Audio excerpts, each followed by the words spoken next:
is some people say, man, church is hard, or you know, that religious faith or Christianity is tough because there's so much rules and there's so much things I can't do this and I can't do that. But check it out, like living a life for Christ is being a conqueror and more than a conqueror. Yeah. What does that mean? You're a champion in Christ. Now let me explain it this way, okay? For those boxing fans, right?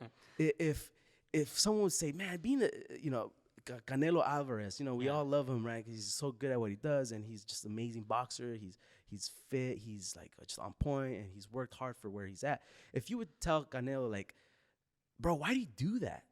Why are you a champion? That's so hard. There's so much rules. There's so much diets. There's so much training. It's so hard. But he's gonna be like, bro, it's a mentality. Or like, It's like, I I am not a champion by default, yeah.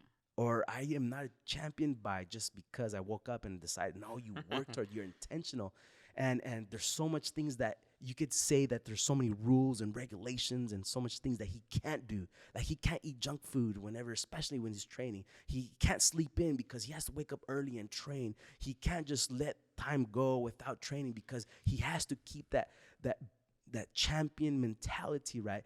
And Canelo Alvarez, there's one thing about being a champion, and then there's another thing is to defend your title.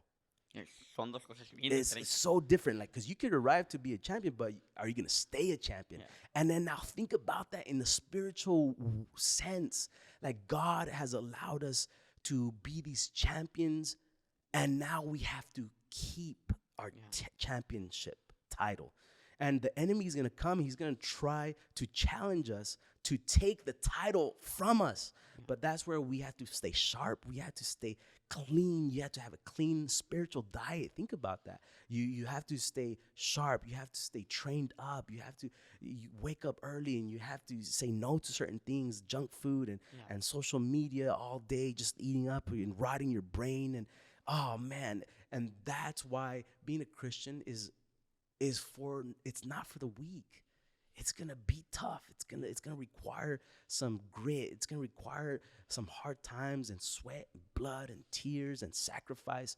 But that's the life of a Christian, is to be a champion. Only by the grace of God and with Christ we can do all things. All things are possible because Christ is with us.